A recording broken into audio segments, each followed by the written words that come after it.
Hey guys, what's going on? It's Ash here coming at you today in Clash Royale. Today I have on second or third time guest. I'm losing track now. It's Fade. Fade, welcome back to the channel, man.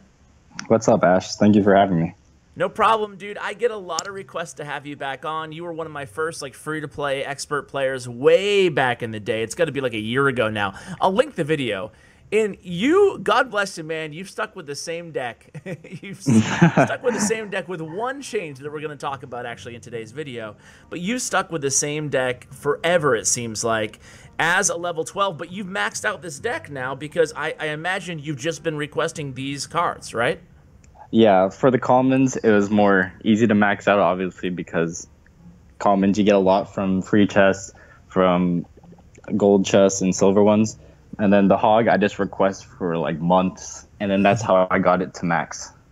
Yeah, man. So you're one of those level 12s, but your go-to deck, and that's about it, is maxed out. Yeah, it's all maxed out. And what about the Goblin Barrel? When did you max that out? And did you just request it every Epic Sunday? Like, how did you get the Goblin Barrel maxed?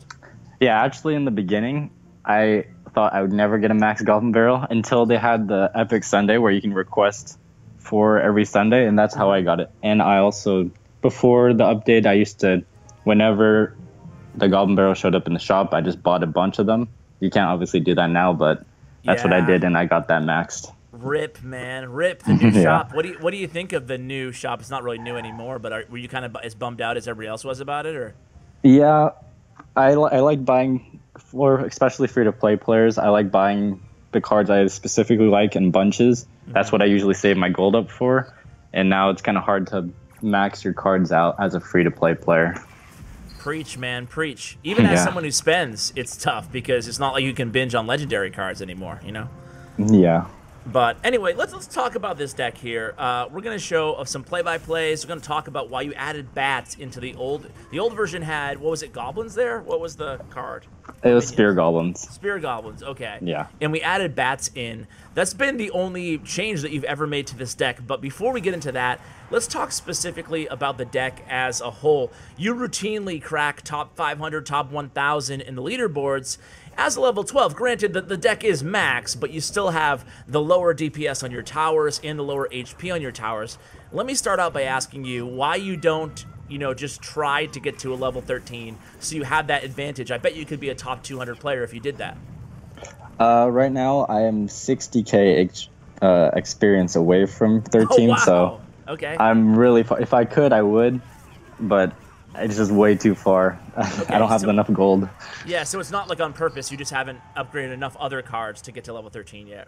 No, it's really hard for free-to-play players to get to level 13 because you need 80k experience, and that's just a lot of gold and upgrades I can't afford. Sure. For sure, man. All right, well, talk about the deck in general then. You have the old school barbarians in this deck. You have Hog and Goblin Barrel, 2 win conditions.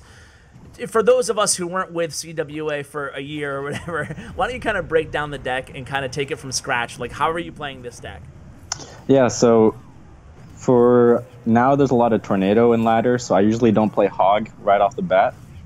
And usually I like to play defensively at first. Like if they have Hog, I usually use Barbarians if I have that in Cycle. And I usually complement that push with either Goblin Barrel, depends on if they have Log, or just a Hog, or even I just wait out a little bit, see if they have cards. Because if you play too aggressive with this deck, you will lose very easily because you need certain cards you need for defense, and if you don't have them, it's very easy to get overwhelmed. Yeah, and you don't have a big spell either. You have arrows and zap. I imagine that's because they're both common cards. That's why you started out with them. Is there any reason why you haven't shifted towards Fireball as that second spell, or I imagine that you really prefer having both arrows and zap in this deck? I'm more used to using arrows and zap. Right now, I'm actually leveling up my Fireball. I need about 550 more, so it's probably going to take me a month to get that. So once I get that, I'll try it out. But right now, I really like arrows and zap. Okay, and this deck has not really changed much. You have 2 really big defensive weapons in it. You have, obviously, your Barbarians and your Minion Horde. Talk a little bit about those 2 cards specifically and how you're going to be playing them in this deck. Minion Horde, I usually don't play as often because it's easier for the opponent to get value off of it from like arrows or something. Barbarians, I like usually more playing for defense. And even if I don't have those two, Goblins or the Bats now are really good on defense because people don't like using spells on just those two, so it's really good for defense. Okay, great. So defending, obviously defense isn't really a problem in this deck. Is this a deck that you just typically defend and then counterattack? Is that basically the crux of it? Pretty much, unless I get bored when people wait for like 2 minutes for the game. For sure. Now let's talk about back to your free-to-play tips and stuff like that. Now you were able to do it after 2 years. You've been playing since like beta. You were able to max out a deck. If you could go back and do things differently, would you make any different decisions on how you went about upgrading, or do you think there was any mistakes that you made along the way that you could pass to the viewers? Mistakes along the way. Commons, especially like goblins, I probably wouldn't have requested so much of them, especially because it's easy to max that out just from getting chests from playing a lot. I would have requested more hog in the beginning because that one you don't really get that often. Okay, so request rares, like from Rares. the get-go. Yeah, rares that you would use, especially like win condition ones. Okay, so you would prioritize hog over like anything else in this deck, for example, if you were starting from scratch? Yes. Okay. Now talk a little bit about the Goblin Barrel's role in this deck, because it's not like... this deck is definitely not a bait deck necessarily in the classic form. It's not like you have a princess or anything like that in it. So when aren't you playing the Goblin Barrel in this deck?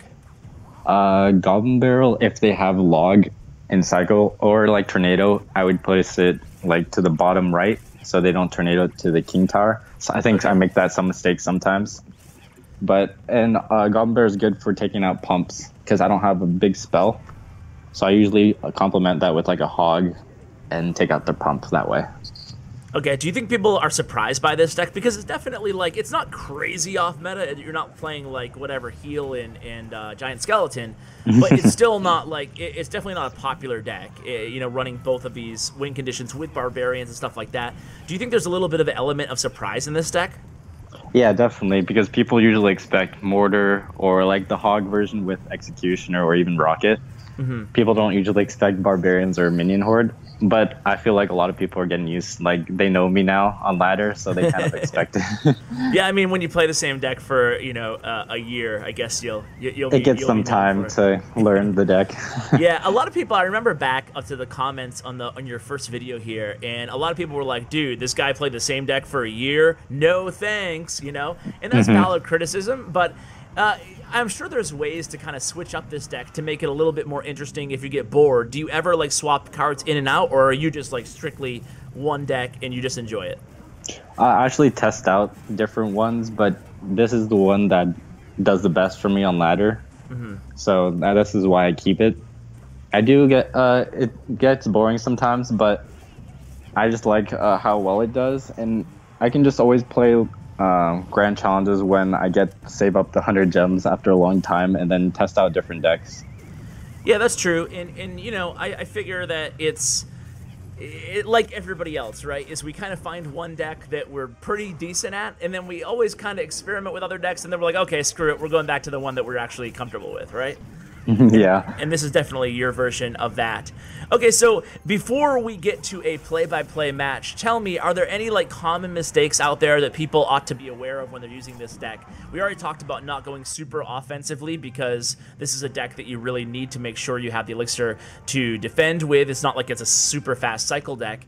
Beyond that, what would you say are some common mistakes that people should try to avoid? A huge common mistake would be wasting your spells, zap and arrows, on things that are like unnecessary, because it's harder to cycle it, even though this is a fast cycle, it's 3.3. People, if you waste your spells, especially against zap bait, you're going to get wrecked, especially because you can't use Minion Horde or Hog on defense like for a Goblin Barrel, because most of the time they have a spell to counter that, and you're just going to put value next to your tower. So wasting your spells is a huge one. So being very just conservative with your spell usage, like use it if it can really result in something positive, but otherwise err on the side of, you know, taking one hit of damage or whatever. Yeah, and like what I said before too, is don't use barbs or minion horde unless you know what your opponent's playing, and don't use it as your first card, especially when the opponent doesn't play a card. Okay, yeah. So there's never a circumstance where you're going to like split your barbarians behind the king tower.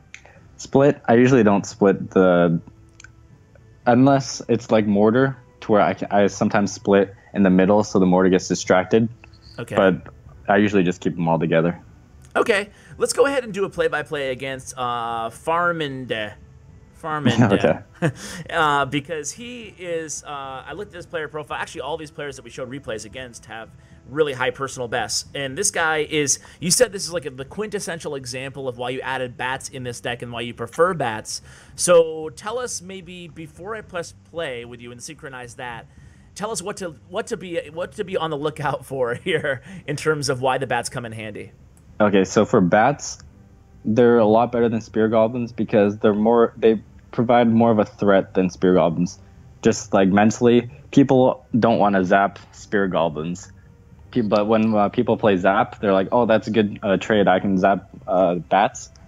And also bats, they don't get attacked by ground, so they're good at killing knights and hog riders, and they can't get logged. So, you know what? You're totally right about that. I don't know why, but you're 100%, because I feel like I'm the same way. Like, if I just see Spear Goblins, like I'll zap them if I really get great value, but half the time I'm just like, nah, I don't want to waste a zap on that. But bats, I'm just like, yeah, whatever, I'm zapping it, you know? Mm-hmm. But, okay, let's go ahead and press play when you're ready. Okay, 3, 2, 1, play. All right, cool. So just, what do you think about the starting hand? It doesn't seem that good to me. It's all right now. This is more of a defensive hand. Yeah. Yeah, so I'm just waiting. I think he plays hog right here. And I think I get lag right here, so I can't play anything. And that's why 2 of the troops landed at the same time. Okay. So normally you just defend with barbarians. Barbs, but I was lagging, so I played both. So you panicked. No big deal. So now you have like a very you went from a very defensive hand to a very offensive hand. So what is your mindset here? You're definitely going to get a counterattack going? Yes, I use bats, and I think I use hog right here. Yeah. Mm-hmm. And he deals with this with cannon zap. See, people wouldn't, if I had Spear Goblins with that, people wouldn't have zapped that. So now you have a zap out of rotation. What are you gonna play right here? Just Goblin Barrel? Just Goblin Barrel, and then I hover my zap over it. Nice. Yeah, and you get quite a bit of damage there, knowing he didn't have zap in hand as well. Yeah, and also people always play hog on the closest to the corner, so I always set my barbs a little to the right, so the hog gets stopped a little bit. Okay, now when you start countering hog riders in particular, when you start countering them with barbarians the first 1 or 2 or 3 times, your opponent's going to start predictive fireballing or whatever, or poisoning. What do you do in those situations? Do you change the placement, or what do you do? Oh, here's a good example of the bats. Oh, yes. Yeah. Oh, if they fireball, I usually save my bats or goblins initially, and then I play my either minion horde or barbs after that. Okay, so you'll kind of play the goblins towards the center or something. Oh, there's a predictive rocket, for example. He gets but 2 of rocket, them, but not, rocket doesn't reach. It doesn't have a large area of reach, so that was this huge mistake here, and he doesn't really have enough elixir. Yeah, so when you recognize that he went with a rocket, basically the reason that you're going all out is you just know you have a big elixir advantage, right? Yeah, and I also know he doesn't have that many spells that can take out my pushes. Yeah, it's really important, I feel like, just to kind of acknowledge what just happened there, and that was that he went hog rocket, you countered with barbarians, and then from there he had no spell, and he had not enough elixir to defend. He had like enough for, what did he use, cannon something, but either way he just couldn't stop like that barrage of troops that you sent at him. Yeah, and then his zap was out of rotation, so he couldn't, even if he zapped, he would have to choose which one to zap. And look at you were going hard here at the end, just punishing him. No mercy. No mercy, yeah, for sure. All right, well, you know what, that's a really, you made it look real easy there. let's go ahead and watch one more. What one do you want to show here? I think there's so much hog on ladder that like all of these are hog. Do you want to watch? Yeah, hog is basically all of ladder. Do you want to watch the tornado furnace poison one, or do you want to watch the golem one? Well, I watched both of those already. Let's watch the three musketeer one. Okay. All right. So I am paused at the beginning. 3, 2, 1, play. All right. Okay. So against this matchup, against three musketeers, I imagine it would be a little bit difficult. How do you handle the matchup? Never let them pump up. If you let them pump up, then you're basically going to lose the game over time. Okay, and so then, wow, they pump and you go really aggressive. Minion Horde and Goblin Barrel. Yeah, my starting hand was really bad. I usually like Hog or Goblin Barrel, and I had Minion Horde, so I had to play it. But I did a little damage. Do you send the Hog into to the pump, or do you push tower? I do Hog, Pump, and Goblin Barrel, and like bats on the tower. Because if they have log, it'll log the Goblin Barrel, but it won't touch the bats. Okay. And the Hog will tank for the towers, and then the bats usually do a lot of damage. Okay, so you see the musketeers now. You know it's 100% the musketeers. How are you going to handle this? All right, so... I made a little mistake here. He played the Hog right when I played Barbs. And then I wait for the Ice Spirit to land, and then I just played the Minion Horde. It prevented a lot of damage. It wasn't that bad. Yeah, that could have been much worse. I thought you were going to like lose that left tower. But yeah. Not too bad. So you would have used the Hog in the... the Barbarians in the other lane against the Hog, and bats and whatever against the two musketeers? Yeah, that would have been better. Okay. And then I think he pumps up right here. I'm not sure. Oh, no, he doesn't, because I pushed. Yeah, because you have your little elixir advantage here. So you know he has three muskies in hand. You're just going to do like a small push, see what he does, kind of? Yeah, because if I overcommit, he's going to just defend with three muskies, and I'll have no elixir for defense. Wow. All right, so you're just cycling here, making sure that you have Minion Horde in rotation as well. You use the Barbarians on the two Musketeers, and then Minion Horde on the other side. That's the power of having Minion Horde and Barbarians in your... Yeah, it's really good for three Muskies, and then the left side, he doesn't have any defense for that. Wow. Barbarians are such a pain on the... like, even if you get one of them to the tower, it can be so much damage, you know? Yeah, because three Muskie especially... It usually never carries a big spell, so I usually never have to worry about getting fireballed or rocketed. Yeah. Because three Muskies usually only run like Zap or Log, if anything. Yeah. Well, Fade, thanks again, man, for showing off this deck that you've been, you've been just trudging along with, doing great things on ladder. Really honored to have you on again. Any last thoughts, any shout-outs, anything like that before we let you go, man? Just thank you for having me, and shout out to my Elite Gaming family that I'm still with. You're like OG now. You're one of our OG members. You've been around for quite a long time. Yeah, ever since you stole me from Eclipse's clan. I was going to mention that earlier, but I'm like, I mentioned that every time you've been on the channel, I feel like. But yeah, I did. I'm sure Eclipse still remembers. I'm sure he rused the day that I stole you. But nah, seriously, thanks for being such a loyal member in EG, man. Definitely a huge part of the team, longtime co-leader, and it was a pleasure having you on, man. Thank you. Yeah, thank you for having me. No problem. Guys, that is going to do it for today's video. Best of luck with the Fade deck. Have any of you guys been using it since the first time he was on the channel? I want to know in the comments below. Meanwhile, give some love to my YouTube partner, Bren Chong. You can find his information also in the description below. Thank you so much for watching, and as always, take care, guys.